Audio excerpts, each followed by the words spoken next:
j'ai eu l'opportunité de rencontrer mon patron, M. Comoli, il y a 4 ans, et le coup de foot s'est fait plutôt rapidement. Après, il faut respecter aussi le fait qu'ils ont des carrières à construire, qu'il y a des opportunités à prendre et qu'on n'est pas propriétaire non plus de leur durée de vie. Ce qui est certain, c'est qu'ils ont le sang violet, c'est que Christian, il repasse très régulièrement au centre. Guillaume Rest, il passe tous les jours au centre. C'est quoi sa qualité principale ? Parce qu'on n'osera pas lui demander, on sait qu'il est très humble. Eh bien, je pense que c'est l'humilité, comme vous dites. Notre invité est là, effectivement, le directeur du centre de formation du Toulouse Football Club, Julien Lacour. Bonjour Julien. Bonjour à tous. Merci d'être avec nous en direct de Toulouse. On est ravis de vous avoir. Vous êtes le premier directeur de centre de formation qu'on accueille dans RMC Mercato. Vous le savez, la promesse de l'émission, c'est de faire découvrir le fonctionnement d'un club. Et c'est vrai que la formation, aujourd'hui, c'est un impératif pour beaucoup de clubs. Et puis, ça a pris tellement d'importance également. Donc avec vous, on a plein de questions à vous poser sur comment le TFC s'organise, le projet Occitanie, l'envie d'avoir beaucoup de joueurs qui sont formés au club. Mais d'abord, on a envie aussi de vous connaître un petit peu mieux. Comment vous êtes devenu directeur du centre de formation du TFC alors que vous venez d'un autre monde, de 2 autres mondes même, le monde du rugby et le monde du judo? Donc ça fait 4 ans que je suis en place au sein du club. La mécanique s'est fait que j'ai eu l'opportunité de rencontrer mon patron, M. Comoli, il y a 4 ans, et le coup de foot s'est fait plutôt rapidement. Et puis au préalable, j'ai travaillé, comme vous l'évoquiez, une quinzaine d'années dans le rugby professionnel, dans 2 structures différentes. Puis la genèse de tout ça, j'ai été athlète en judo, athlète et entraîneur. Donc vous étiez à Oyonnax et vous étiez à Clermont, donc en responsabilité également au niveau de la formation. Du coup, c'est plutôt au Stade Toulousain qu'on vous aurait attendu, non ? Ouais, je sais pas en tout cas comment les planètes s'alignent, mais c'était une super belle opportunité de découvrir une nouvelle discipline. Après, il y a quand même un certain continuum à mon métier, c'est de prendre soin des gens, de faire que nos sportifs performent et de faire autant soit peu qu'on soit aligné sur la vision et la méthode. Bonjour Julien, merci d'être avec nous. Vous venez de parler de coup de foudre avec Damien Comoli. Il vous a donc pas recruté avec la data, c'est ça ? Vous pouvez nous expliquer un petit peu comment ça s'est fait avec lui, les premiers échanges, quels sont vos rapports tout simplement ? Comment ça s'est fait ? J'ai été approché par donc une agence de recrutement nord-américaine qui avait pour mission, missionnée par le club, de trouver quelqu'un qui était en mesure de prendre la direction du centre. Donc après, il y avait différents éléments qui avaient été transmis aux chasseurs de tête. Et puis, écoutez, ça s'est plutôt bien passé pour moi. Et les échanges se sont faits qu'il y a eu 4 grands temps, de très longs entretiens, mais plus globalement des vrais temps d'échange avec mon patron, où on a abordé la perspective de nos métiers respectifs, les méthodes, les sensibilités. Donc tout ça fait presque une quinzaine d'heures d'échange. Et voilà comment on a réussi à convenir que ce serait peut-être bien qu'on essaie de travailler ensemble. Julien, Donc un peu de technique, mais surtout des échanges. Et Julien, je tiens à préciser aussi dites-moi si je me trompe, mais il me semble qu'il y a un fonctionnement un peu bicéphale du centre de formation avec vous plus sur la partie administrative, projet, et votre binôme Michael Delestré qui est plus sur la partie technique. Vous séparez vraiment les choses, c'est bien ça ? Oui, c'est bien ça. Moi, ma mission, c'est de faire que la structure fonctionne. Donc, des grands items de management, de gestion structurelle, économique et stratégique. Et Monsieur Delettré, il a pour mission de définir notre méthodologie et projet de jeu. Et puis, écoutez, je m'occupe du reste. On va regarder justement, Julien, avec vous les missions qui sont les vôtres au Toulouse Football Club. On en a listé 4 des missions: la gestion managériale, la gestion structurelle, la représentation, l'attractivité. Vous nous dites un petit mot de chacune de ces missions ? Le premier item, c'est le plus essentiel, c'est celui qui me prend le plus de temps, mais pour lequel j'ai aussi peut-être la plus grande appétence, c'est faire en sorte que les personnes soient les bonnes personnes à la bonne place, qu'on puisse permettre l'émancipation des uns et des autres. Donc quand je dis les personnes, c'est à la fois nos athlètes, nos sportifs. Donc nous, la vision, c'est l'ensemble du club, c'est quasi des petits jusqu'aux garçons qui ont 20 ans. C'est même plus essentiellement ciblé sur préfo et formation, donc 13-20 ans, et également nos collaborateurs. Il y a 50 personnes qui bossent à mes côtés dans tout un tas de départements et de spécialités. Et donc ma mission, c'est que chacun s'émancipe, qu'on performe ensemble et qu'on soit le plus épanouissant possible. Et après, gestion structurelle, c'est la responsabilité de notre centre d'entraînement dont on est propriétaire. Donc c'est un grand bâtiment.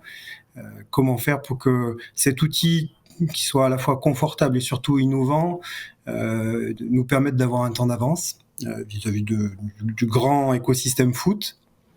Représentation, c'est le temps que j'accorde avec l'ensemble des familles, l'ensemble des agents, l'ensemble des institutions, qu'elles soient privées ou publiques, donc les fédés, la Ligue. Quand je dis les fédés, la fédé française, mais les fédés étrangères, et puis la presse. Et attractivité, c'est quelque chose qui nous est cher, c'est globalement, c'est quelle est notre stratégie, comment on la déploie, et comment on continue de se nourrir des bonnes idées de part et d'autre dans le monde de la perf et dans le monde de l'art. Donc, qu'est-ce qui vous prend le plus de temps, Julien? Vous disiez que c'était plutôt l'aspect managérial, donc la gestion des collaborateurs et donc des joueurs. Combien de joueurs vous avez sous votre responsabilité au centre de formation du TFC?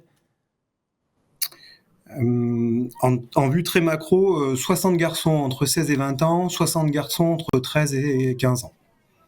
D'accord. Donc un gros dispositif de 120 garçons, ce qui est à la fois conséquent pour prendre soin de tout le monde, mais qui est à la fois dans une logique de plutôt petits effectifs, parce que c'est un des éléments de stratégie qu'on a. On garde les garçons sur le long terme, de manière à permettre à chacun de s'émanciper. On tâche de travailler dans la durée, et donc on se retrouve plutôt à avoir des casse-têtes même pour réussir à composer nos effectifs, parce qu'on a beaucoup d'internationaux, que c'est énergivore et qu'on a un peu de traumato. Et que surtout, il faut qu'on soit performant les week-ends, la semaine. Donc, c'est de bons problèmes, mais je suis partie prenante du fait que moins on a d'athlètes à s'occuper, mieux on s'en occupe. Julien, vous avez dit aussi que vous passiez beaucoup de temps à échanger avec les agents des jeunes joueurs et leurs familles. C'est quel type d'échange que vous avez avec eux? C'est hebdomadaire, c'est mensuel? C'est surtout à propos de quoi? C'est à propos du comportement ou tout simplement de leur cursus dans le centre de formation? C'est un tout. La rythmicité, c'est globalement tous les jours, vu le nombre de personnes que j'ai évoquées. Moi, mon souhait, c'est d'être accessible pour tous les environnements de nos joueurs. C'est un parti pris que j'ai depuis que je suis arrivé. C'est pas toujours dans les codes habituels, mais écoutez, on devance tellement de situations, de points de blocage, que de se connaître depuis le début, que d'échanger sans filtre avec l'ensemble des parties prenantes, que j'y suis surtout gagnant à la fin. Donc c'est au gré des situations. Souvent, c'est pour se dire que tout va bien, et puis des fois, c'est pour réguler peut-être une petite incompréhension. Et après, les personnes qui accompagnent, les conseillers, les agents, c'est en bonne intelligence, c'est plutôt des points de passage que chacun puisse s'exprimer. Ce qui est certain, c'est que le club, nous, on est juste support pour que nos sportifs y vivent le haut niveau. Et j'essaie de sensibiliser les conseillers sur cette même vision. On va rentrer dans le détail. C'est les sportifs qui écrivent l'histoire. On va rentrer dans le détail, effectivement, Julien, de votre métier et du projet de formation du TFC. Juste pour que ceux qui nous regardent et ceux qui nous écoutent aient une petite idée du discours que vous tenez aux jeunes joueurs à Toulouse, on a récupéré cet extrait qui est donc un extrait de la série Les Violets qu'on peut retrouver sur la chaîne YouTube du TFC. On vous demande d'être vous-même. Si vous êtes là, c'est qu'on vous connaît, c'est qu'on vous a choisi. On est content que vous soyez là. Chacun dans son profil. On n'avait pas besoin d'avoir absolument tous les mêmes. Donc, vous êtes tous un peu différents. Je reviens sur ce que j'ai dit au départ. Engagement, sincérité, politesse, non négociable. S'il y a qui que ce soit d'entre vous qui ne veut pas respecter ça, on arrête tout. Le reste, on va le construire ensemble. Ces trois mots-clés sont décisifs selon vous, Julien ?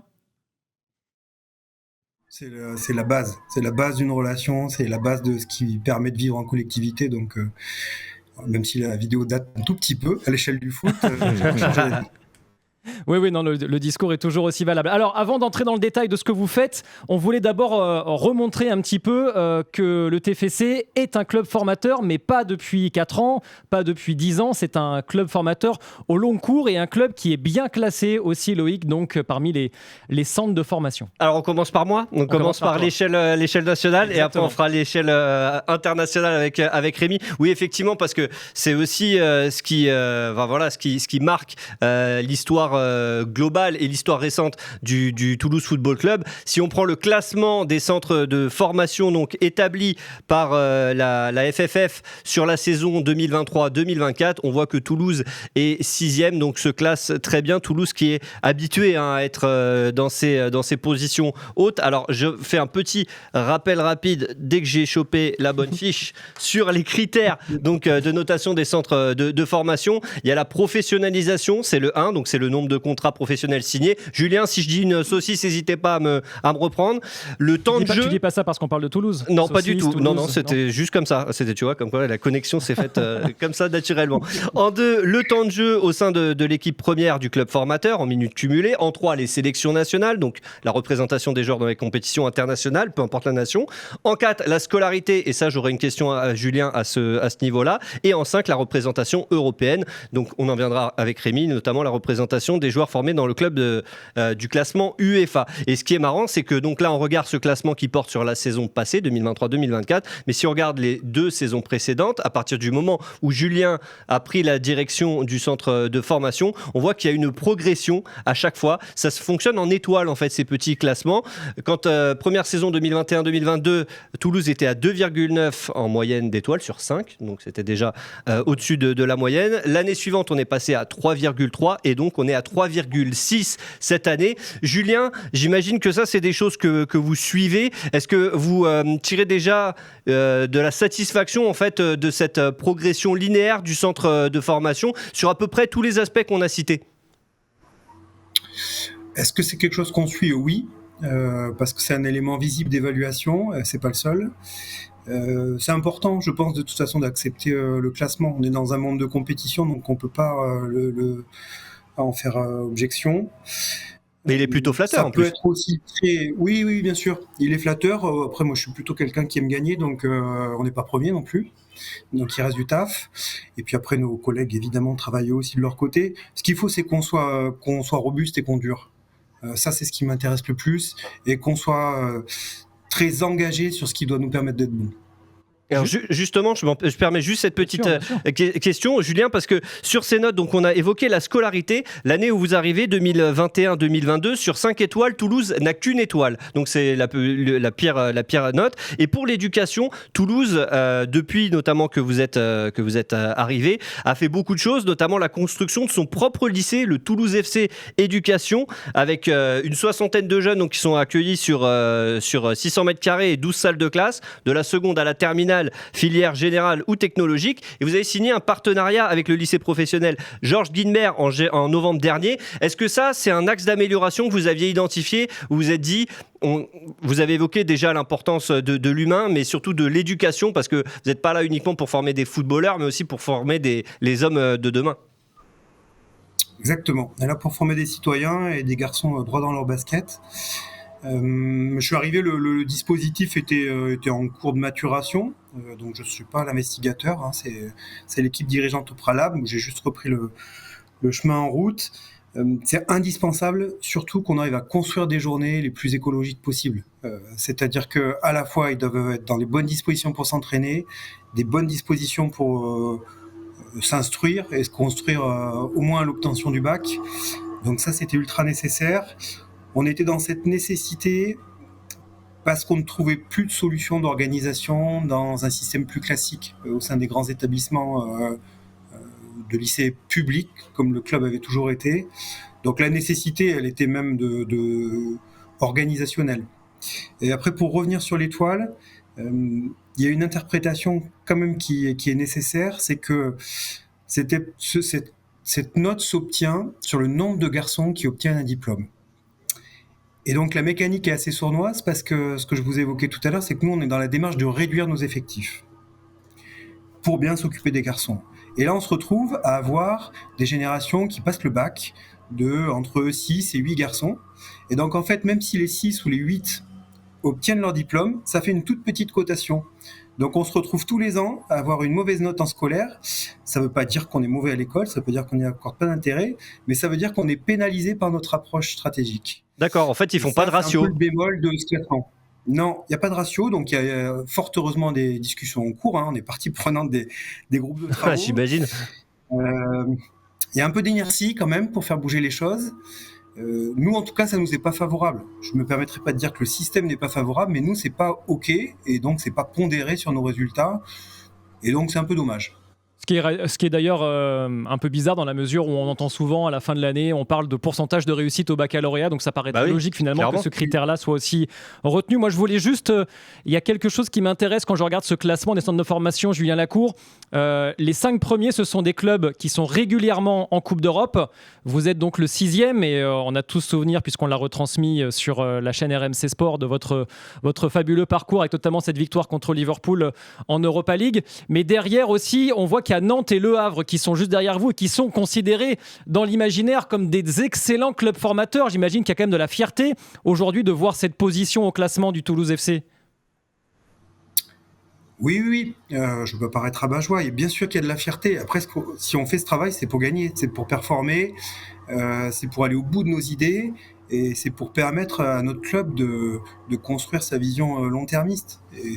Et la structuration du Toulouse FC à long terme, ça doit être un club européen, un club moderne et un club qui s'appuie sur des garçons formés dans sa structure.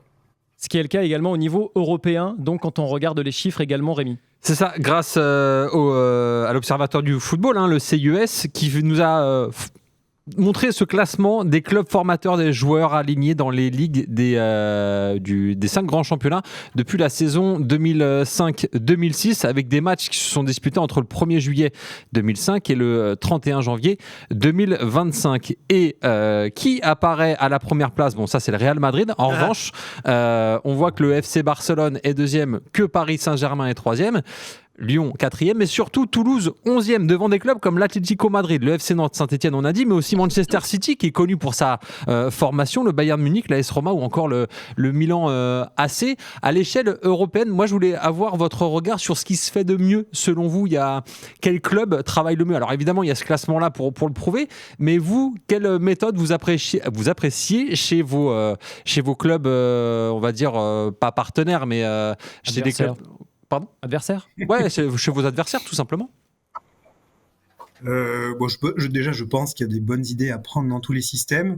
C'est assez lié aussi à des cultures de formation. On regarde très souvent les clubs portugais qui ont des gros ratios de transformation, de nombre d'athlètes, de compétitivité sur la Youth League, sur des équipes B qui sont dans des championnats professionnels et qui existent. Mais on regarde aussi le système allemand qui travaille avec moins d'athlètes, qui arrive aussi à promouvoir de très bons sportifs. J'aurais pas envie de citer quelqu'un parce que je me réfère pas à un système précis. Ce qu'il faut, c'est qu'on se nourrisse des bonnes idées et que surtout nous, on soit bien clair de ce que nous, on doit faire. Donc on se rend bien compte que le TFC est donc un club qui forme beaucoup de joueurs et qui en vend également, puisque depuis maintenant plusieurs années, on voit que le TF a réussi à se séparer et surtout à bien vendre des joueurs qui ont été formés au club. Ça a commencé avec Manu Koné, vendu pour 9 millions d'euros à Mönchengladbach. Là, on vous a mis carrément le classement donc des plus grosses ventes. Donc Mawissa l'été dernier à Monaco pour 16 millions, Manu Koné à Gladbach pour 9, Ngoumou à Gladbach pour 8 millions. Il y a Amin Adli à Leverkusen. On voit également Kelvin Amian ou encore Bafodé Diakité au LOSC. Anthony Rouault également. Ça, ce sont des choses qui veulent dire quoi, cette capacité à bien vendre les joueurs formés au club, Julien Lacour? Je pense qu'il y a plusieurs approches. Ce qu'il faut, c'est que moi, j'ai pas de tabou par rapport à ça. Ah, il y a un coup de fil. La ligne de mire, il me semble, c'est surtout comment on va réussir à grandir et conserver nos garçons plus longtemps pour nous permettre de performer avec ces athlètes-là. Ça, c'est un point de structure et de consolidation qu'on doit avoir. Et après, on est aussi dans une nécessité de s'autofinancer. Donc, je le vois aussi d'une façon vertueuse. Les garçons s'émancipent, ils performent à haut niveau. Ça permet de rétribuer de l'argent qu'on réinjecte directement dans notre fonctionnement et de faire qu'aujourd'hui, on est dans un système où on s'autofinance. Avec les bons et les moins bons côtés. Les bons côtés, c'est qu'on va tâcher d'aborder les futures tempêtes le plus dignement possible. Les moins bons, c'est que pour passer des petits steps de croissance, c'est la limite qu'on peut rencontrer tout de suite. Et donc, par exemple, quand on voit que Mawissa part l'été dernier à Monaco, l'idée, c'est de ne pas revivre ça à l'âge qu'avait Christian Mawissa ? Il faut que je sois prudent. Moi, les garçons, j'ai de l'affection et ce qui m'importe, c'est qu'on gagne avec eux en Ligue 1. Et puis, si je l'espère aussi sur des Coupes d'Europe.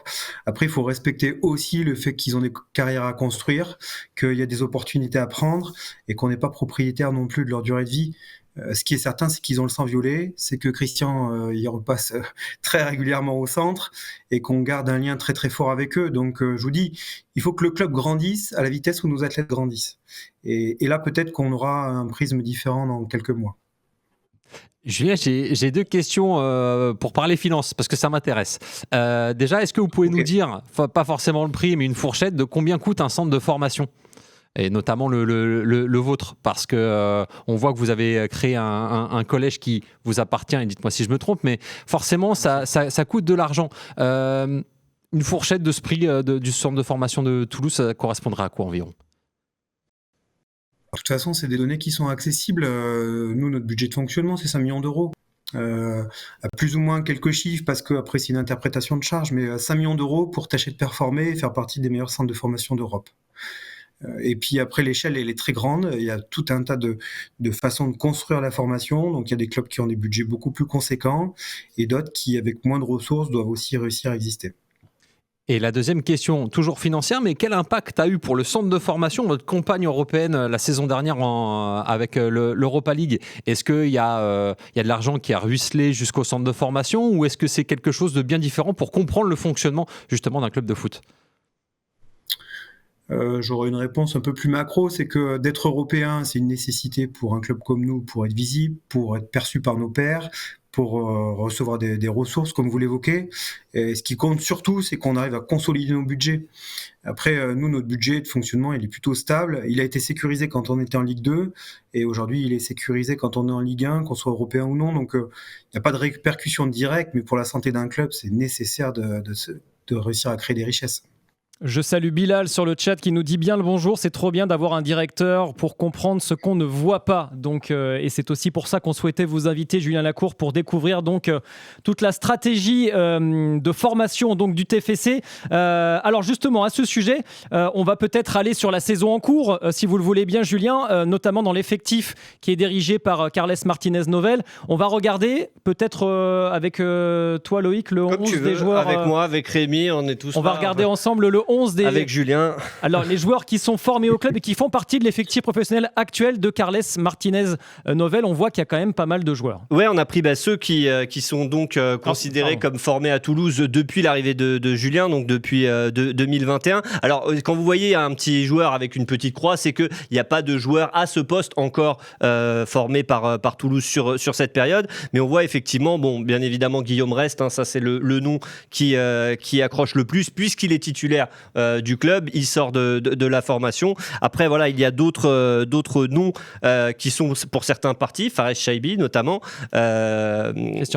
Christian Mawissa dont tu parlais, et puis les petits nouveaux, ceux qui arrivent comme JD Convo par exemple. Donc il y a vraiment, on voit quand même les effets de cette formation qui arrive sur cette équipe première. Moi, Julien, je voulais savoir si parfois vous avez l'impression, entre guillemets, on connaît la politique de recrutement de Toulouse qui est basée sur la data, qui est assez internationale, et il y a cette politique aussi de formation. Est-ce que parfois c'est difficile de mêler les deux pour réussir à mélanger ça dans un 11 de départ ? Il ne faut pas que ça soit difficile de toute façon. C'est comme ça qu'on stabilise un club à haut niveau, donc il faut qu'on soit clair sur nos intentions. Nos intentions, je vous l'ai évoqué, c'est qu'on soit européen, c'est qu'on ait des pitchouns qui soient de plus en plus nombreux et surtout de plus en plus efficaces. Et il faut qu'on arrive à constituer un effectif aussi avec des athlètes seniors qui sont recrutés par nos équipes de scouts. Donc, de toute façon, je ne conçois pas les choses par opposition. Il faut qu'on arrive à trouver la formule où il y a de l'équilibre. Et il faut bien se dire que des jeunes joueurs, ils ont besoin d'être bien entourés aussi. Donc, pour que ça soit vertueux, de toute façon, il faut constituer une équipe avec une formule un peu hybride. Julien, quand vous voyez cette liste de joueurs, donc là, on en a cité 9, est-ce que ça vous satisfait ou vous trouvez ça encore insuffisant, qu'il n'y ait pas d'émergence de plus de joueurs professionnels venant du centre de formation? Mais après, moi, ça m'appartient, ma mission, et j'y suis totalement animé, c'est il y en ait plus. Bien sûr qu'il faut qu'il y en ait plus. Mais après, ce qu'il faut, c'est qu'on trouve le bon tempo, qu'on ait la bonne rythmicité. Ce que je vous évoquais aussi tout à l'heure, c'est qu'il faut que la croissance du club aille en même temps que la croissance de ses joueurs. Donc, il n'y en a pas assez. Pour autant, on ne fabrique pas des joueurs avec une recette magique. Donc, il faut leur laisser le temps de s'épanouir. Et de toute façon, l'histoire, elle est vertueuse. Plus vous avez de garçons qui franchissent les portes, plus après ça se diffuse en interne, et des petits jusqu'aux grands, il y a une volonté d'avoir le sang violet. Donc c'est plutôt ça mon regard, et surtout il faut qu'on gagne. 7 joueurs, 7 contrats pro signés l'été dernier, et parmi ceux-là, on va dans cette saison donc 2024-2025, il y a également 5 joueurs donc qui évoluent plus ou moins régulièrement sous les ordres de Carles Martinez-Novel, avec évidemment, tu le disais Loïc, Guillaume Rest qui lui est le titulaire au poste de gardien, JD Convo en défense centrale, Rafik Messali capable d'arpenter tout le couloir droit, Noah Djouma qui lui est plutôt un attaquant plutôt couloir droit, Mathis Saka également un jeune milieu offensif. En quoi Guillaume Rest c'est un exemple et est-ce que vous l'utilisez souvent dans votre discours auprès des jeunes du centre, Julien Lacour? Déjà tous, c'est des exemples. Après Guillaume Rest, c'est aussi là qu'on voit que c'est un garçon exceptionnel, parce que démarrer la Ligue 1 à 18 ans, à un poste aussi visible que gardien, globalement, si je schématise, le gardien, on voit que lui quand il y a un but, et l'attaquant, on voit que lui s'il tire pas dans le filet. Donc moi, je trouve ça remarquable qu'à cet âge-là, ils prennent toutes les responsabilités. Maintenant, il faut différents exemples de réussite. Il y a différents tempos. Il y a des garçons qui vont y arriver à 17 ans, d'autres qui y arriveront à 22 ans. Ce qui m'importe, c'est qu'on n'ait pas de regrets par la suite et qu'il n'y ait pas des garçons qui passent à travers parce qu'on n'aura pas su trouver le bon modèle d'émergence. Julien, c'est quoi votre modèle, entre guillemets, parfait pour un joueur qui est issu du centre de formation? C'est qu'il il découvre la Ligue 1 chez vous, il fait ses classes. Est-ce que c'est de reprolonger, signer un deuxième contrat ensuite avec Toulouse pour vraiment affirmer sa position et ensuite partir à l'étranger? Est-ce qu'il y a des schémas, entre guillemets, qui font rêver dans l'évolution des joueurs que vous pouvez avoir issus du centre de formation? Typiquement, un Bafodé Diakité. Il faut que je réponde en confondant pas ce que j'évalue et ce que j'apprécie. Ce que j'évalue, c'est qu'il faut qu'ils avancent. Voilà, les uns comme les autres, il faut qu'ils vivent la compète, il faut qu'ils soient des éléments décisifs, et il faut qu'ils performent et il faut qu'ils soient dans des structures qui les challengent en permanence. Si on a des garçons qui vont plus vite que ce qu'on évoque et que l'étape d'après c'est de jouer à la Champions League, pour l'instant c'est pas faire. Donc c'est là l'enjeu de passer un cap. Mais il ne peut pas y avoir de modèle, c'est trop complexe. Ce qui compte surtout, c'est qu'ils comprennent la culture du travail, qu'ils soient disciplinés, qu'ils gardent ce brin de folie aussi, parce que si on a des gamins pour jouer en Ligue 1, c'est aussi pour ça, c'est qu'ils ont peur de rien, et ça c'est ce qui m'importe le plus. Donc je suis heureux pour eux quand ils grandissent. Si demain on est en mesure de grandir avec eux, ça sera encore plus chouette. Julien, vous pouvez nous dire un petit mot des 4 autres? On a parlé de Guillaume Rest, JD Canvo, Rafik Messali, Mathis Saka, Noah Djouma. Qu'est-ce que vous pouvez nous dire sur eux? Est-ce qu'il y en a un que vous voyez aller plus haut que les autres? Bon, alors, je pense que vous avez compris à travers mon discours. Quand on est formateur, on ne parle pas comme ça. Ce que je leur souhaite, c'est qu'ils y arrivent tous. Des éléments peut-être importants. Guillaume Rest, il passe tous les jours au centre. Pourquoi faire? Tous les jours au centre et tous les jours. Pourquoi faire? Parce qu'il aime son club et qu'on est heureux de le voir et que c'est un garçon exceptionnellement attachant. JD Canvo, il est encore interne au centre. C'est-à-dire que le soir, il vient manger à la cantine et il vient me dire bonne soirée avant d'aller dans sa chambre. Donc ça, c'est ça notre modèle toulousain. Rafik Messali, c'est quelqu'un qui a eu 2 opérations. Et pour peut-être dans tout un tas de systèmes, on aurait dit c'est cuit. Eh ben, pas nous, pas lui. Mathis Saka, Noah Djouma, ils sont nés à Toulouse. C'est des gamins qui arrivent globalement à 8-10 ans au club. Donc, à chacun son histoire, à chacun son appétence et sa relation avec le club, mais JD qui arrive de Bondy après avoir fait Clairefontaine, ou Noah Djouma qui est quasi né avec un ballon de foot à maillot du TFC, il faut qu'on fasse des équipes, il faut qu'on performe collectivement et il faut que les garçons ils vivent le haut niveau. Donc, je leur souhaite tous de réussir Et je retiens de plus en plus, c'est qu'on maîtrise pas le temps. Donc nous, on est juste là pour construire un environnement favorable, et après, il faut qu'ils s'émancipent. Et puis s'ils mettent un peu de temps, il faut qu'on les secoue. Et puis s'ils ont besoin d'un peu plus d'amour, on les câline un peu plus. Julien, j'ai envie de dire même Juju pour être dans la confidence. Est-ce que vous pouvez nous dire ce que vient faire Guillaume Rest quand il passe au centre de formation? Est-ce qu'il vient juste pour plaisir? Ça, j'imagine que oui. Mais est-ce qu'il vient aussi donner quelques conseils aux plus jeunes? Est-ce que vous l'utilisez comme justement grand frère au centre de formation? Qu'est-ce qu'il vient faire là-bas? Quel message il passe en fait aux jeunes du centre de formation? Est-ce que d'ailleurs, il a de la famille au centre de formation? Alors, qu'est-ce qu'il vient faire? Déjà, c'est son club. Donc, fort heureusement que même s'il n'a pas besoin de faire quoi que ce soit, il soit heureux de venir au club. On a une cantine qui est ouverte tous les jours. Et nos codes à nous, c'est que tout le monde mange ensemble. Qu'on soit responsable du marketing, qu'on soit intendant, qu'on soit joueur, on mange tous ensemble au même endroit. Donc, c'est un lieu de vie. Après, il y a l'unicité de site. On est tous au même lieu, sur l'île du Ramier, c'est-à-dire qu'il y a le stadium à côté de mon bureau là, qui est à 100 mètres, il y a le centre technique des pros qui est à 50 mètres, et il y a le bâtiment du centre. Donc ça aussi, c'est quelque chose qu'on cultive et qui doit faire notre force. C'est pas de l'entre-soi, c'est juste une démarche et une force collective. Et après, Guillaume, il passe soit pour travailler, soit pour parler, soit pour s'assurer que tout va bien, soit juste pour donner de l'énergie, et ça, c'est déjà énorme. Donc moi, je n'utilise pas les joueurs. Le rôle qu'ils doivent avoir, c'est eux qui se l'approprient. Guillaume, il est en mesure de venir voir un match des U12 le samedi s'il joue pas. Guillaume, il vient voir jouer ses copains avec la réserve, mais comme tous les autres. Et ça, je pense, c'est ce qui fait que on va continuer à durer dans le temps. Question de Lio de 0 sur le chat. Est-ce qu'il y a des postes que le club doit former en priorité, Julien? Non, on doit former à tous les postes. Après, on doit avoir... c'est une question très pertinente. Ce qui importe, c'est qu'on soit stratège et visionnaire. C'est-à-dire qu'on ait un coup d'avance pour dans 1 an, pour dans 2 ans, pour dans 3 ans. Ce que j'évoquais tout à l'heure, c'est que je ne maîtrise pas la performance des garçons.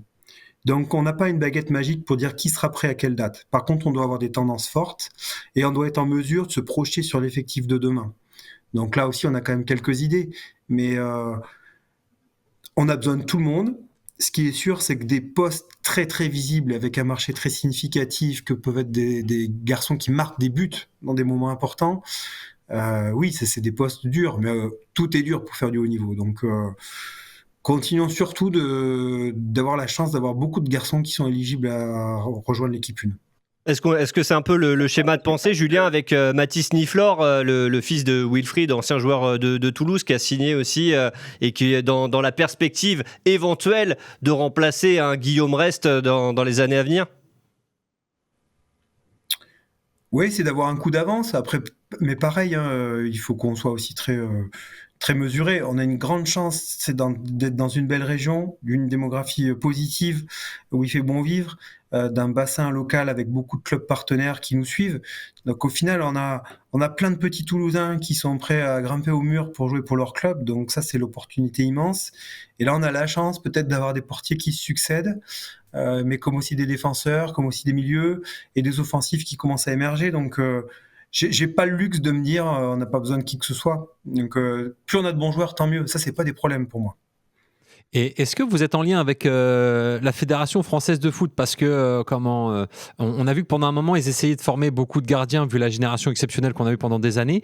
Je crois savoir, et dites-moi si je me trompe, que la formation au niveau national est un petit peu plus axée maintenant sur les défenseurs latéraux, puisqu'on n'en a pas beaucoup de métiers. En tout cas, en équipe de France A, ça se voit qu'avec Koundé et par exemple Lucas Hernandez ou Théo Hernandez, ce ne sont pas des latéraux de métier. Est-ce que voilà, vous recevez parfois pas des consignes, mais voilà, vous avez des échos de la Fédé qui poussent pour former plus des joueurs à certains postes?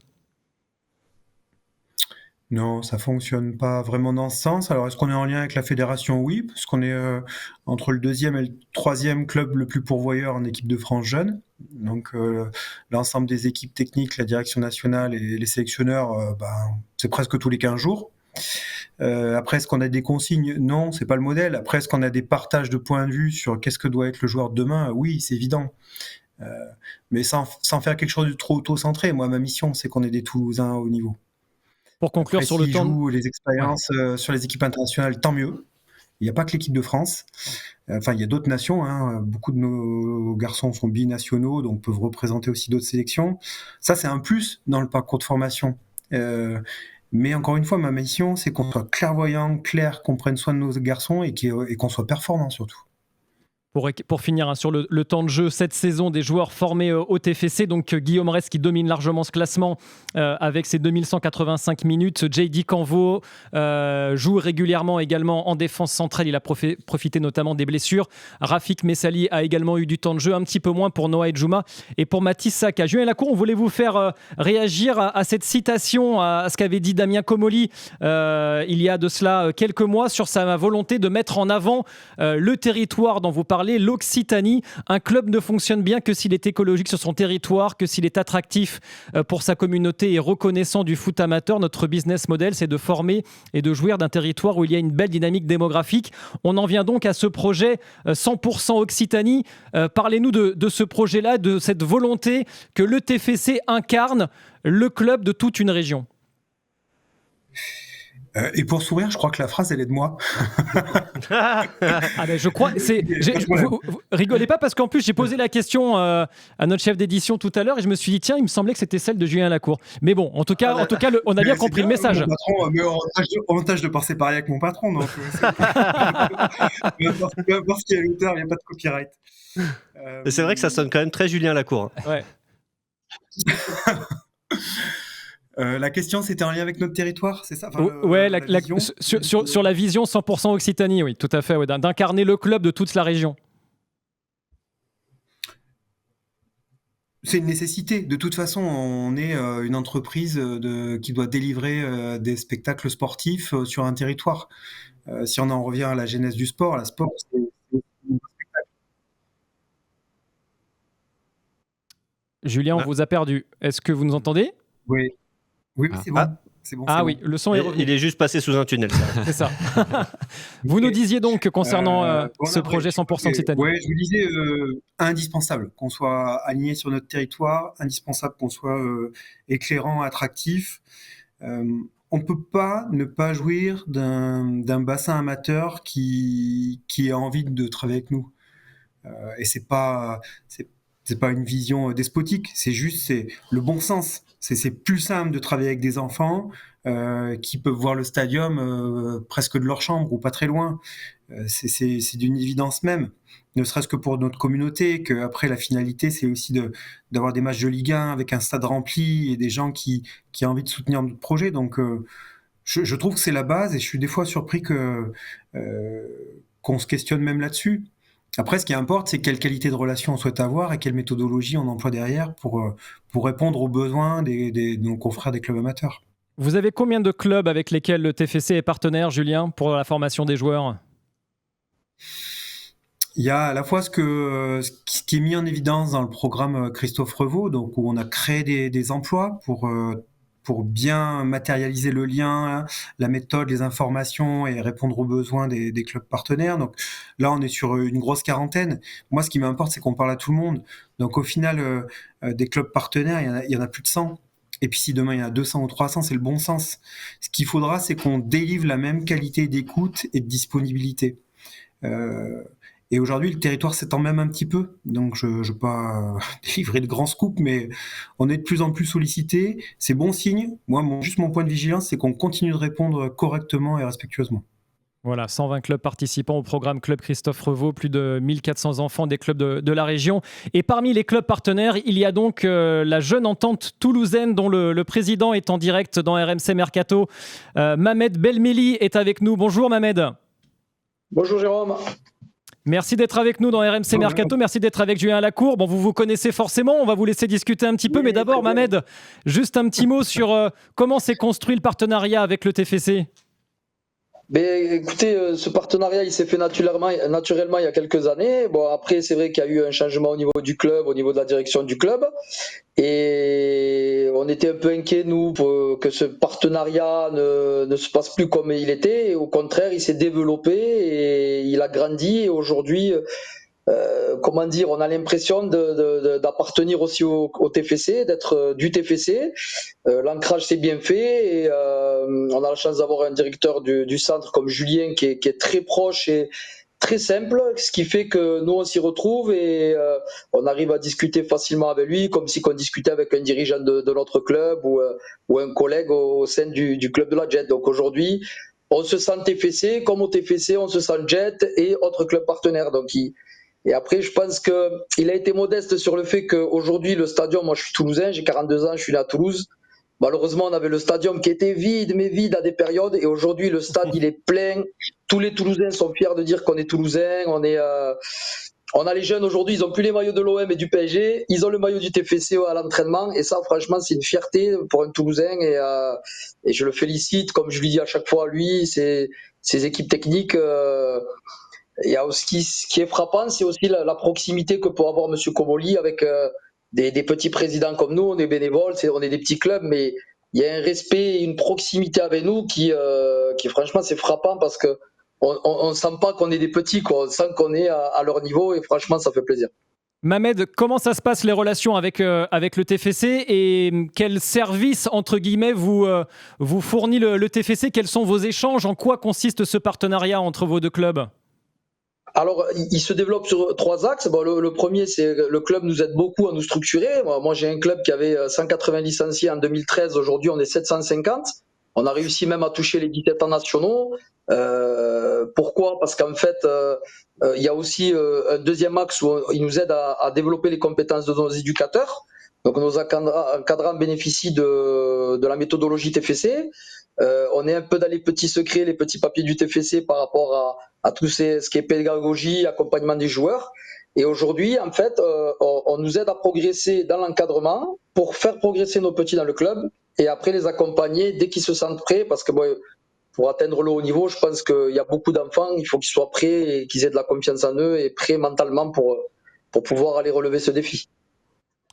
Bonjour Ahmed, Voilà. Merci d'être avec nous. Pardon, j'ai oublié le troisième axe. Et on a des tarifs préférentiels pour les abonnements, où on a des abonnements à l'année à des prix vraiment abordables pour toutes les familles. Et voilà, et ça c'est bien parce que même nous pour les clubs, de pouvoir faire bénéficier cet avantage à nos adhérents, c'est gratifiant pour nous. Mohamed, qu'est-ce que le centre de formation de Toulouse, et en tout cas le TFC, a de plus que les autres clubs, les autres grands clubs entre guillemets de la région? Parce qu'il y a aussi Bordeaux qui est pas si loin que ça. Voilà. Qu'est-ce qu'ils vous proposent de plus? C'est quoi leur atout? Et puis je profite que vous soyez là pour aussi avoir une question concernant Julien. Vous en avez parlé tout à l'heure rapidement de sa proximité, mais c'est quoi sa qualité principale? Parce qu'on n'osera pas lui demander. On sait qu'il est très humble. Eh bien, je pense que c'est l'humilité, comme vous dites. Vous avez donné la réponse dans la question, c'est très bien. Après, non, par rapport aux autres clubs pro, franchement, je ne peux pas vous dire parce que je ne sais pas du tout comment ça fonctionne. Mais après, moi, je suis de nature... aujourd'hui, nous, dans mon club, on fidélise les jeunes, on leur donne cette identité forte, comme le fait le TFC aujourd'hui. Et je pense que ça passe naturellement par une proximité de territoire. Aujourd'hui, on est un club toulousain, on est toulousain, et on a la chance d'avoir un grand club en Ligue 1, qui a été européen, qui a gagné la Coupe de France récemment. Les résultats sont arrivés rapidement. Pour moi, c'est naturellement logique qu'on travaille avec le TFC. Et après, j'ai vu les statistiques que vous avez présentées tout à l'heure. Je pense qu'on n'est pas dans le plus mauvais club de Ligue 1 parce qu'au niveau des stats et de la formation des jeunes, on est très très bien placé. Moi, tous les gamins que vous avez présentés tout à l'heure qui sont professionnels, je les connais, je les ai vus jouer en U10, U11, U12, U13, U14, U15, etc. Et donc même nous, en fait, on les connaît depuis tout petit. Donc pour nous, c'est voilà, on voit que le travail fonctionne bien et c'est comme je vous dis, j'insiste sur ce mot, c'est la fierté toulousaine. Et la passerelle, évidemment, qui est recherchée, c'est de faire basculer des joueurs qui sont dans un club comme la Jeune Entente toulousaine jusqu'au TFC. Parmi ces joueurs-là, il y a un exemple récent, c'est Ismaël Sylla, qui a donc signé son premier contrat avec le TFC. On a même la photo qu'on va pouvoir vous montrer tout de suite. Mohamed, c'est évidemment l'objectif de votre club que d'aider le TFC à grandir aussi? Eh bien sûr, après nous, dans une logique de formation, parce que même nous, dans les clubs amateurs, on a ce plaisir à former les jeunes, etc. Ismaël, il était au-dessus, il n'avait plus rien à faire avec nous. Il a eu beaucoup de sollicitations, mais même lui, ça a été un choix naturel. Il s'est orienté de suite vers le TFC. Julien a bien présenté le projet aux familles. Nous, on était emballés du fait de pouvoir aller le voir, continuer à aller le voir jouer le week-end à proximité. Donc, ça s'est fait naturellement. Et maintenant, on croise les doigts pour lui parce qu'on sait que la marche est haute, très haute, en espérant qu'un jour, il puisse frôler la pelouse du stadium. Il joue en U19, c'est ça, hein, Julien Lacour, à Ismaël Sylla maintenant. National 3, il a joué beaucoup avec la National 3 aussi, je réponds à la place de Julien. Parce que... Bon, Julien, un mot sur cette stratégie donc, que vous mettez en place avec vos clubs partenaires et donc cet exemple avec la Jet, comme on l'appelle, la jeune entente toulousaine. Bon, merci, Mohamed, pour ces mots. Notre stratégie, c'est ce qui a été évoqué, puis c'est très bien que ce soit les clubs qui répondent à ma place. Encore une fois, ce qui importe, c'est que on puisse bénéficier des avantages dont on dispose. On est club pro, on a la chance d'avoir des ressources, des gens qu'on peut former en permanence. Et la moindre des choses, c'est de transmettre. Et puis souvent, on est challengé aussi parce que ça nous évite de faire trop d'entre-soi et de se dire qu'on détient la vérité. Donc, nous, on est grandement gagnants d'un point de vue didactique. Et après, le bon sens, je le répète, c'est tous ces gamins, ils ont les yeux qui brillent. Le Toulousain est fier et heureux d'être Toulousain. On doit juste être un tremplin pour leur permettre de vivre cette passion. Mohamed, il va pas nous le dire, Julien Lacour, c'est qui la dernière pépite de la Jet et puis peut-être la dernière pépite du centre de formation du TFC? Parce que vous voyez les matchs.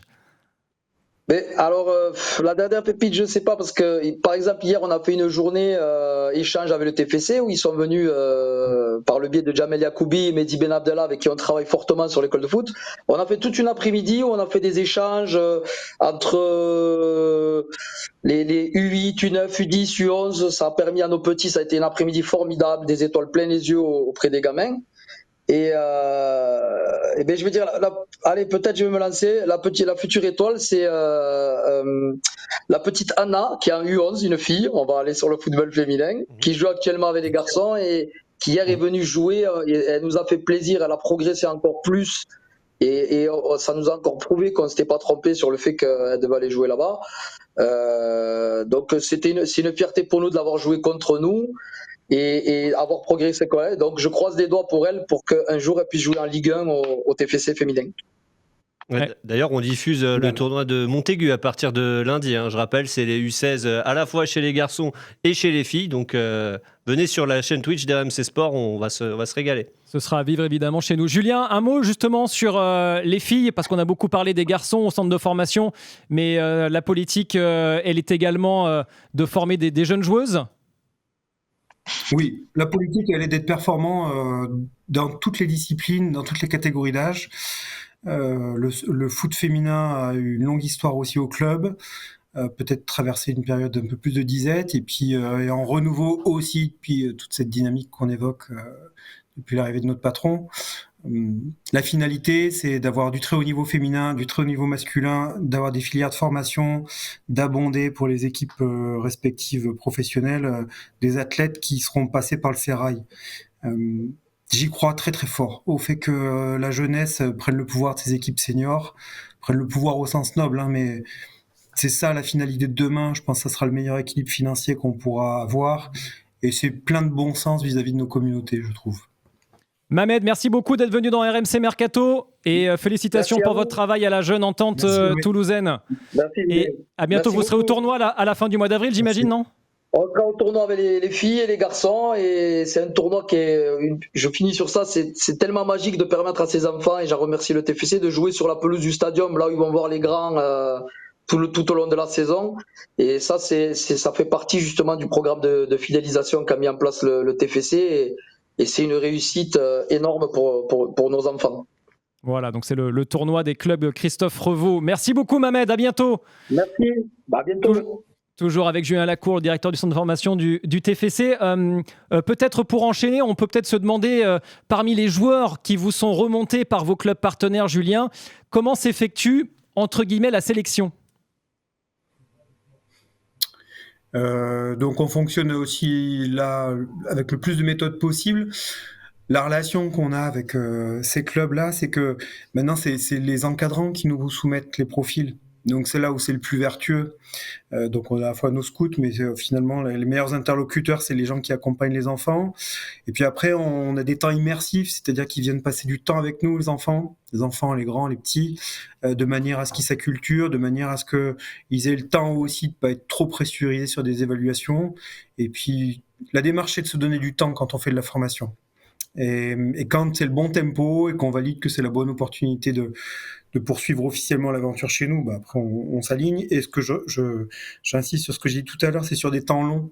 Quand on rentre à l'école de foot, on fait le cursus d'école de foot. Quand on rentre à la préfo, on fait l'ensemble de la préfo, et ainsi de suite jusqu'à la formation, parce qu'il faut laisser le temps à ces athlètes de se construire. Julien, ça tombe bien parce que vous venez aussi de ce milieu-là et c'est une terre aussi de rugby à Toulouse. Comment on fait pour avoir des arguments pour rapprocher les jeunes du foot et non pas par exemple du rugby? Est-ce qu'il y a une vraie concurrence là-dessus ou est-ce que justement, entre guillemets, les temps changent? Moi, je vois pas de concurrence. Future troisième ville de France, un bassin de population immense. Il en faut tout un tas de disciplines sportives. Et plus il y a de clubs pro qui fonctionnent bien à Toulouse, mieux c'est. Ce qu'il faut surtout, c'est qu'on délivre un spectacle de qualité. Un spectacle pareil au sens noble. C'est pas qu'une histoire d'argent, c'est une histoire qu'il faut qu'on soit attractif. Il faut que notre équipe une, elle prenne des risques, qu'elle marque des buts, qu'on ait des garçons et des athlètes filles, comme on l'a évoqué, courageux et courageuses. Et ça fait germer des appétences à jouer au foot. Et puis après, on l'a évoqué depuis tout à l'heure, c'est le pont qu'on a avec tous ces brillants éducateurs de toutes les écoles de foot toulousaines qui donnent la fibre. Donc nous, il faut juste qu'on soit un petit point de mire, mais après, la qualité, ça passe par tous les encadrements de toutes nos structures. Julien, vous le disiez, vous essayez de réduire les effectifs au sein du centre de formation pour peut-être aller vers un côté élite. Mais comment on annonce à un jeune qu'on ne va pas le conserver, par exemple, ou qu'il ne va pas signer un premier contrat professionnel? Est-ce que ce sont des choix qui sont difficiles à faire? Racontez-nous un petit peu quelles sont vos méthodes à ce niveau-là. Est-ce que c'est facile? Non. Est-ce que c'est mon job? Oui.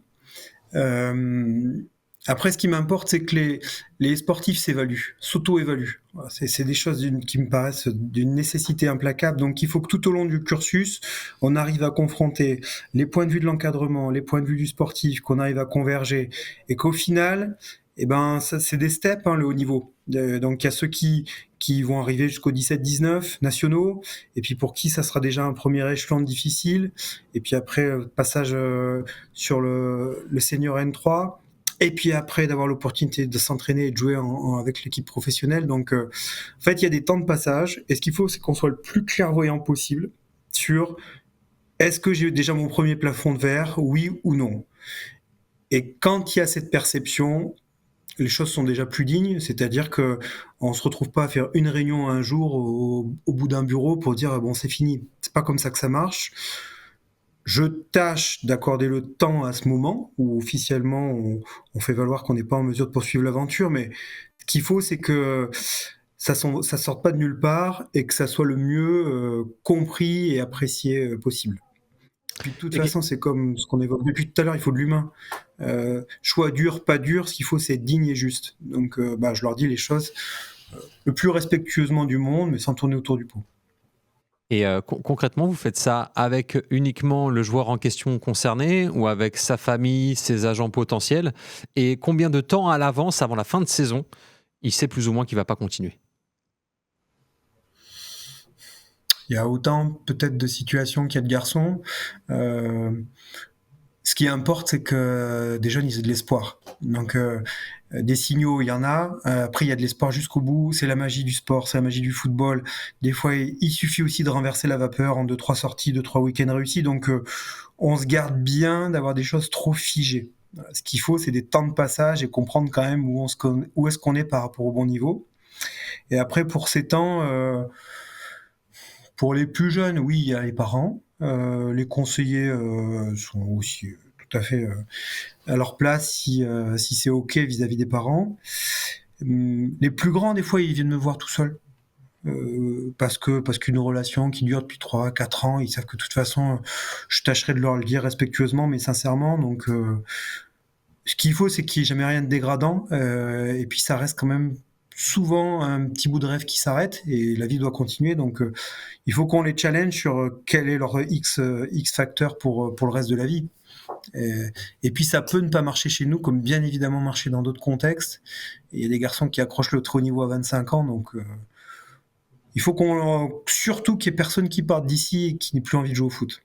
Ça, mais Julien, concrètement, c'est-à-dire quand vous faites ces points-là, est-ce que vous abordez le sportif, par exemple, vous parliez d'auto-évaluation, donc par rapport aux performances sportives, est-ce qu'il y a aussi les résultats scolaires, est-ce qu'il y a aussi le comportement, la façon d'interagir avec les coéquipiers ou les autres membres du club? Est-ce que ce sont ces axes-là sur lesquels vous allez faire vos évaluations? C'est un tout. De toute façon, après, pour bien expliquer, on vit dans un bâtiment, on est tous ensemble. Donc tout le monde se voit du matin au soir. C'est une famille, notre histoire. Hein. Donc je peux amener à dire un petit point de passage à n'importe quel de nos sportifs, à n'importe quel moment de la journée. Il n'y a pas que des temps formels, rigides, très descendants, et fort heureusement, parce que c'est plus ça la vie et l'apprentissage. Donc il y a à la fois des messages qui sont passés tout au long de l'année, des journées et du mois, et aussi des temps plus formels, un peu en fin de cycle. Et on aborde tout, parce qu'un sportif, c'est un tout. C'est pas qu'un garçon qu'on pose sur un terrain, c'est est-ce qu'il est en mesure de comprendre le travail nécessaire pour se préparer? Est-ce que la posture à l'école, elle est OK? Est-ce qu'on est bon aussi sur sa façon de concevoir, de conceptualiser? Et puis des comportements déviants, ça dure pas chez nous, parce que ça, pour moi, c'est ce qu'on a discuté au tout début, c'est pas possible.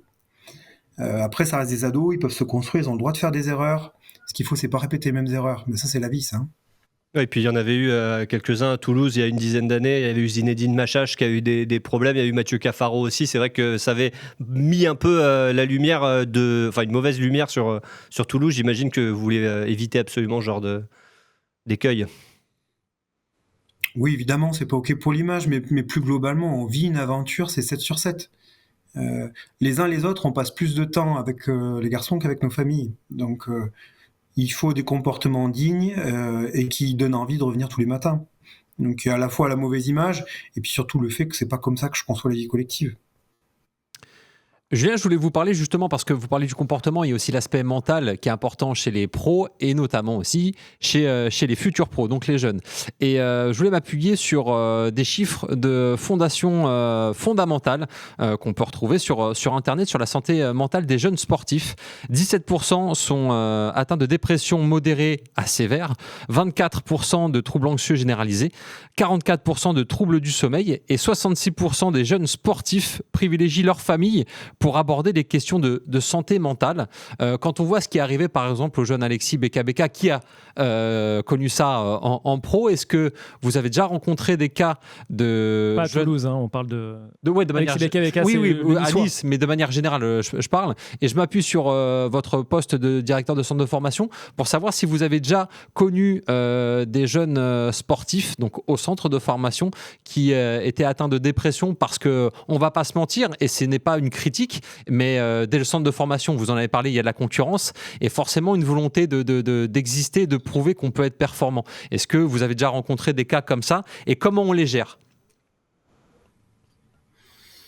Il y a des aspects discrétionnaires sur lesquels je ne vais pas m'épancher, mais en tout cas, c'est un énorme point de vigilance en permanence. C'est très pressurisant. Il n'y a pas de débat là-dessus, c'est très pressurisant, il faut accepter d'être évalué, il faut accepter de répéter des efforts, il faut accepter d'encaisser des journées. On leur demande souvent d'absorber des responsabilités que des jeunes adultes de 10 ans plus âgés auraient peut-être un peu de mal à gérer. Donc il faut qu'on conditionne un environnement le plus safe possible. Donc à la fois c'est pressurisant de par les attendus, de par le rythme, à la fois on est maître de l'environnement, je l'ai évoqué tout à l'heure. Donc on y est sensible. Toulouse a été brillamment innovant il y a déjà presque plusieurs dizaines d'années en créant un service d'habité mental au sein du centre. Donc on a aujourd'hui quelqu'un qui est Monsieur Delpech, qui a été grand joueur de football, qui par la suite a été grand acteur de théâtre, je dis en souriant parce que c'est un être exceptionnel, qui accorde du temps tous les jours, quasiment 7 sur 7. Vous mettez la nuance qui a le droit du travail, mais en tout cas on est quand même beaucoup dispo. On le dira pas. Pour travailler, accompagner sur le bien-être, sur la conceptualisation, sur le relâchement, sur le rapport au corps. il est dispo pour l'ensemble des garçons, il est dispo pour l'ensemble du staff. Donc, on devance les mal-être, on devance les choses, on tâche de parler sans tabou, on tâche d'apporter une écoute, et surtout, on demande à nos mecs d'être en mesure, en permanence, de challenger la situation. Il faut que nos garçons, dès 15-16 ans, ils puissent questionner la pratique, l'approche, la stratégie, et aussi des situations de vie. Donc, je pense qu'il faut favoriser l'échange, il faut des personnes ressources, c'est ce qu'on fait, et il faut un environnement le plus clean possible. Donc, bien sûr que c'est un immense sujet du quotidien. Je pense qu'on aborde plutôt bien les choses. Maintenant, la santé mentale, c'est quelque chose d'extrêmement complexe, avec quand même malgré tout beaucoup de pudeur. Et il y a des choses malheureusement que vous ne pouvez pas maîtriser, mais quand on est un jeune joueur qui commence à briller en centre de formation, il y a forcément des convoitises. Est-ce que vous pouvez nous parler aussi du marché des jeunes joueurs ? Parce que au fur et à mesure qu'on a fait les émissions, plusieurs profils nous ont montré et prouvé qu'il y avait énormément évidemment de concurrence. Mais est-ce que vous pouvez nous parler aussi du marché des jeunes joueurs ? Parce qu'il y en a beaucoup, comme vous le disiez, parfois ça ne va pas marcher chez vous, mais ça va marcher ailleurs. Est-ce que vous ressentez aussi qu'il y a une vraie pression à ce niveau-là concernant les jeunes joueurs ? Une pression qui serait vécue par quels acteurs ? Par les garçons ? Qui serait vécu par les garçons de par les agents qui peuvent les sollicitations d'autres clubs, mais aussi des agents. Oui. Bah, de toute façon, le foot est un marché mondial, donc c'est ce qui fait aussi sa singularité. C'est le bon côté, il y a des opportunités de faire carrière à bon et haut niveau dans beaucoup de championnats professionnels. Le moins bon côté, c'est qu'effectivement, on peut être chassé les uns les autres très régulièrement avec des lois du marché qui sont pas toujours justes. Parce que c'est des lois du marché justement, donc il y a parfois la théorie du plus offrant. Comment on devance tout ça ? Moi, la pression, c'est pas vraiment quelque chose qui m'anime. Enfin, j'y suis assez impassible parce que encore une fois, on fait du sport, donc je relativise beaucoup. Et ce qui compte, c'est qu'on performe. Après, le fait de vivre dans un monde hyper concurrentiel, bon, écoutez, on va pas le subir. On l'aborde intelligemment, en prenant soin de nos sportifs, en étant le plus alerte possible sur quels sont nos atouts et quelles sont nos faiblesses, et d'avoir une stratégie la plus cohérente qui soit. Si on travaille bien, même si l'argent, évidemment, est un élément important de décision, nos garçons, ils ont envie de poursuivre l'aventure chez nous. Ça, c'est mon job, de m'assurer qu'on est cohérent. Et puis après, bah oui, il y a des enjeux de négo et il y a des périodes pour ça, et on est dedans justement tout de suite. Mais je suis plein d'espoir. Je trouve qu'on a une immense carte à jouer si on continue d'être à notre bonne place. Julien, justement, sur la stratégie à moyen terme, est-ce que Damien Comolli, le président du club, vous a fixé un objectif d'un nombre de joueurs formés au sein de l'équipe première ? Est-ce qu'il y a des chiffres qui ont été avancés ? C'est quoi l'idée ? C'est d'avoir, par exemple, la moitié de l'effectif formé de pitchoun ? Il y a des tendances fortes. Comme sous stratégie, il faut savoir où est-ce qu'on va et quelle est notre vision. La vision, c'est que la formation est, à notre sens, au nom globalement de l'équipe dirigeante, une nécessité pour continuer d'exister. Parce qu'il y a de la saveur, parce qu'il y a un avantage économique, parce qu'il y a un avantage managérial. Donc, on doit poursuivre le travail. On l'évoque souvent, ce 50% de garçons qui jouent. Il faut que ce soit un cap. Il ne faut pas que ça soit enfermant. Si demain c'est 70, si c'est 30% pour une période donnée et qu'on sait pourquoi c'est le cas, parce que les garçons ne sont pas prêts ou pas matures, on ne doit pas changer notre cap. Donc on doit être plus performant qu'on ne l'a jamais été. Et c'est plutôt plein de bon sens quand on vit dans la compétition. Merci beaucoup Julien Lacour d'avoir été notre invité dans RMC Mercato. On a appris plein de choses. Bravo pour votre travail au TFC avec ces beaux classements des centres de formation. Et on vous souhaite de former encore plein de pitchouns pour l'équipe première. Merci à vous. Merci beaucoup pour l'opportunité. Merci Julien. Merci Julien.